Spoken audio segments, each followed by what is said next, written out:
গ্লৰিছ প্লাজাত বজাৰ কৰি আছিল ধামধুম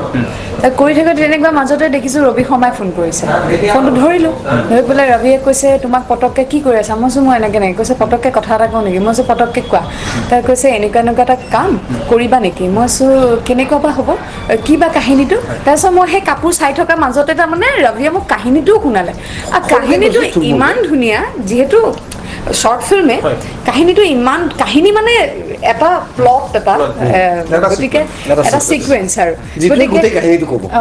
গতিকে সেই সিকুৱেন্সটোতে গোটেই যে সোমাই আছে সমস্ত সোমাই আছে শুনি মোৰ ইমান ভাল লাগিল মই এটৱান্স কৈছোঁ ৰবি মই কৰিম তাৰপিছত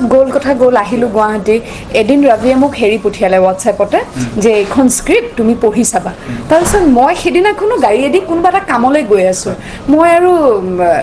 ৰবি শৰ্মাৰ ওপৰত মোৰ এটা বিশ্বাস আছে কামৰ ক্ষেত্ৰত দেই যে তেওঁ যি কাম কৰিব